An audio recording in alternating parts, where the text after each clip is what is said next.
back to Harry's Angel. My name is Emily, and here on this channel I post all things Harry Styles and One Direction. Today I'm going to be giving you my honest review of Don't Worry Darling. I will be doing one of these videos for my policeman sometimes after it comes out in theaters, because it is coming to a theater near me, which I'm so excited about. I'm so excited about it. Anyways, without further ado, let's get into the video.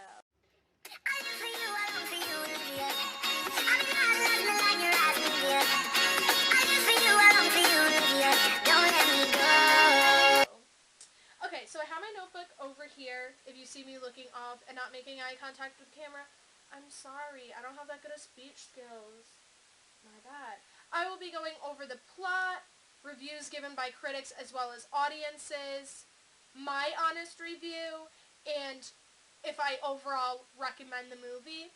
I have seen it twice now, but we'll get more into that when I start giving my honest review and breakdown.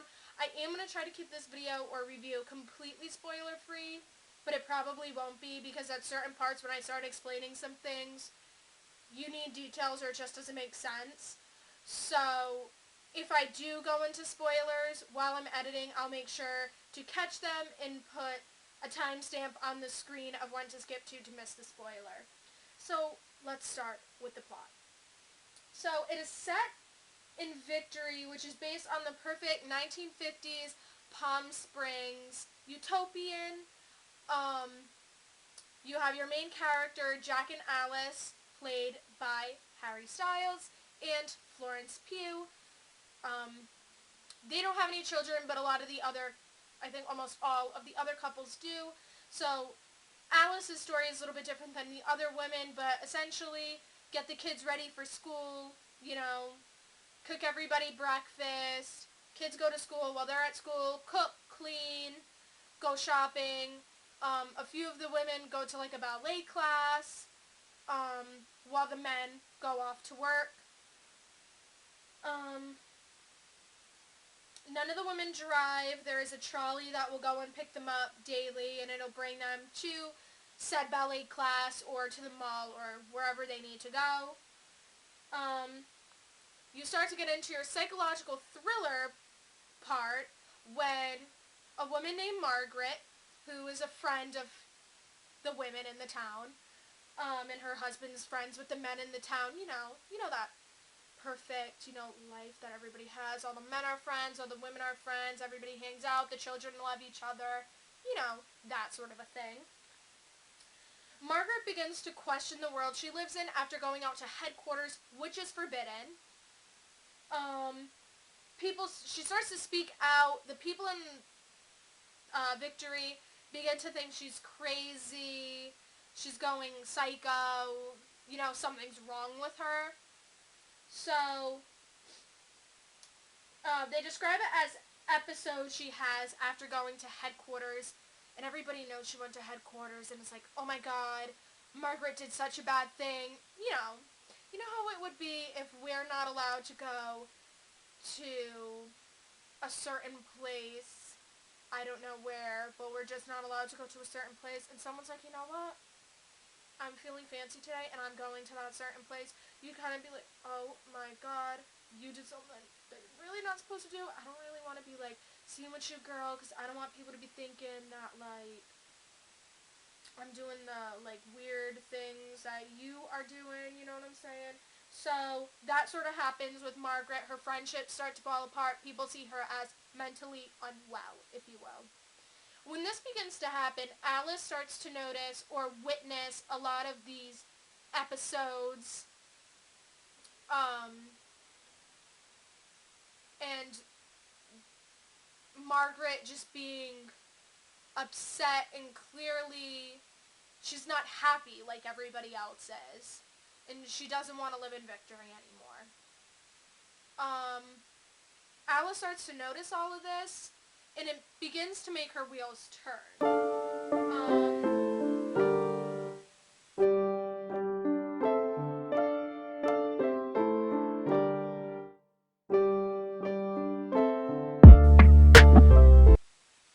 Alice eventually learns that she is living in a simulation, and how that works is The men leave the simulation every day to go to real jobs to pay to keep them in victory.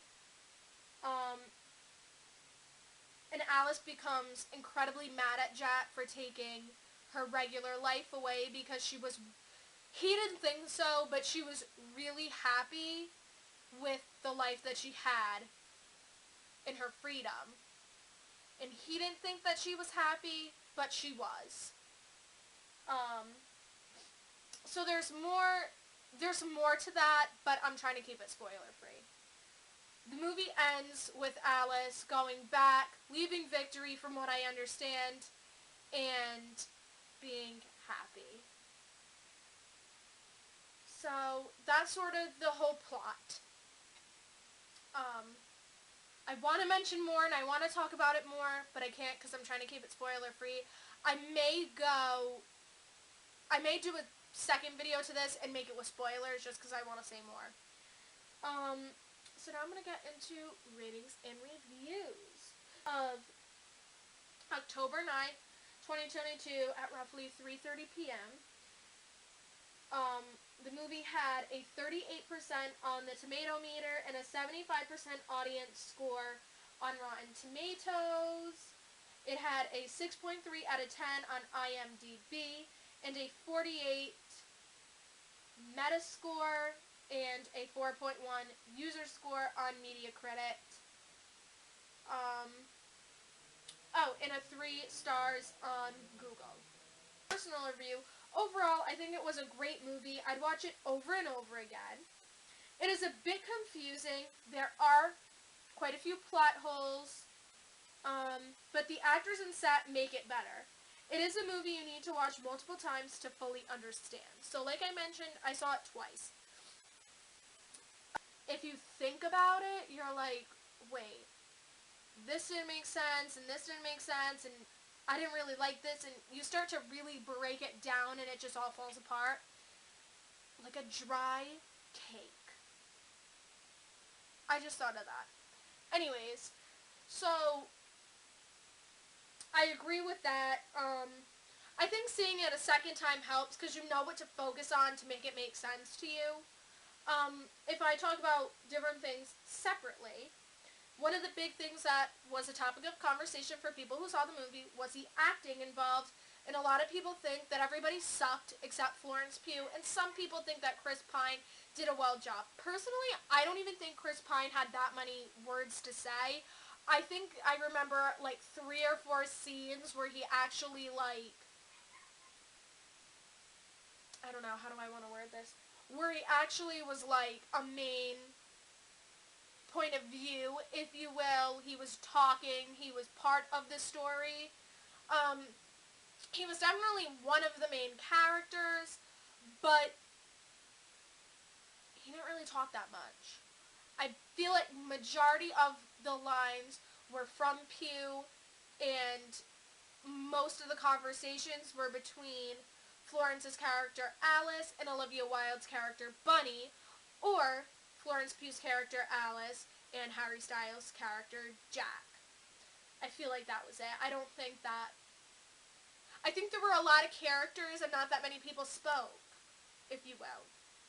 So I don't think that Chris Pine's acting in that movie was bad, but I don't think that it's like he's going to get like an Oscar for it. Like, I mean, for his level of experience, it was expected, in my opinion.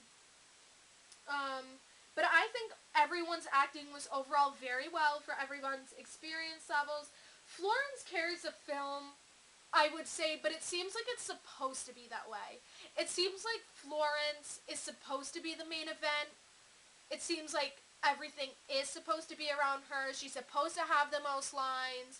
It seems like everything's supposed to be about her character.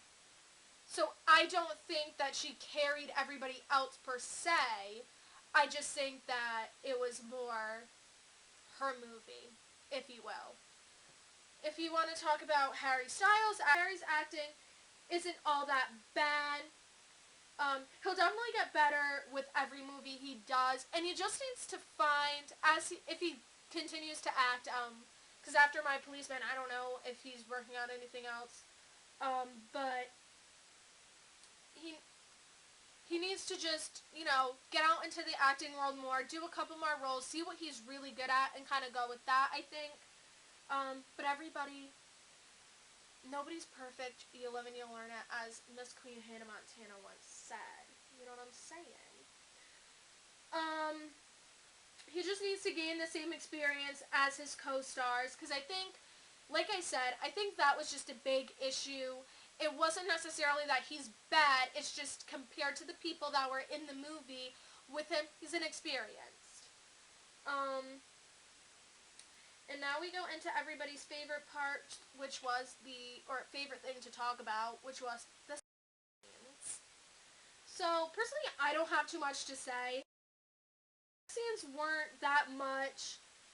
There were only two that I remember. Nothing is shown, and you can sit through it comfortably. I remember Harry saying in an interview that it's a good movie, but you're not necessarily comfortable the whole time.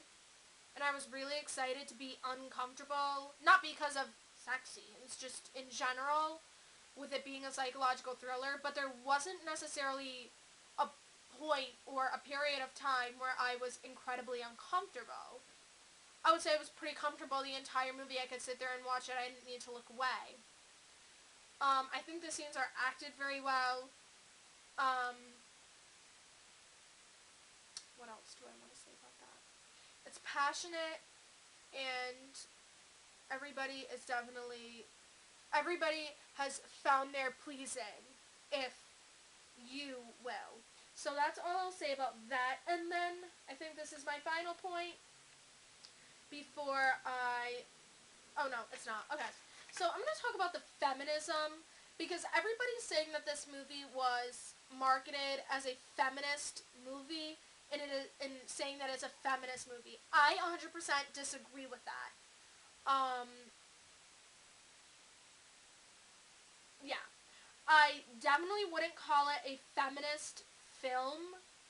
Um, you can see the toxic masculinity, um, and say this because, you know, the women don't really have control over their life. It's just, these are the things you do them, sort of a thing.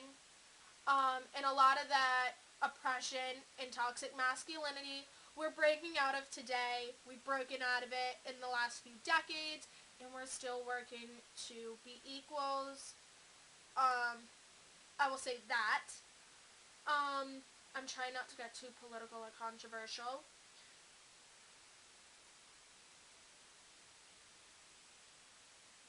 Mm, it really isn't the main point of the movie or something completely focused on until the end, when you really see them. And this is a little bit of a spoiler, but not too much. The women begin to break out of that just a little bit, but then the movie kind of ends. Um, the ending really sends the message that women have power and are powerful beings, in my opinion, as somebody who viewed the movie twice and really got to focus on that. My favorite part was honestly the entire last 20-30 minutes, the ending, where it gets good and crazy, and it's like, what, oh my god, that part.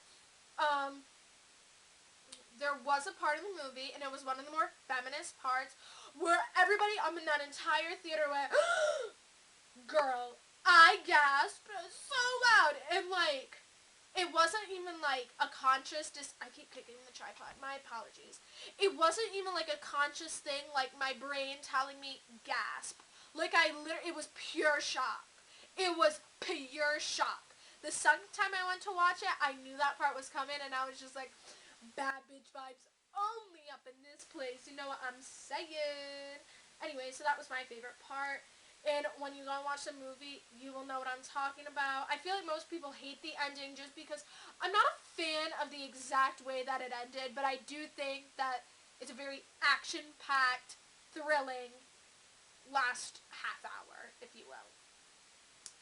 And now I'm going to conclude with if I recommend the movie. I 100% recommend this movie. I will say it is not for everybody. Not everybody's going to enjoy it.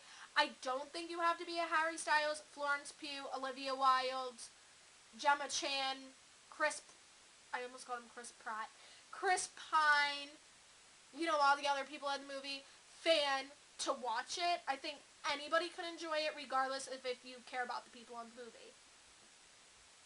Um, it is a mind bender and a good time. I thoroughly enjoyed it.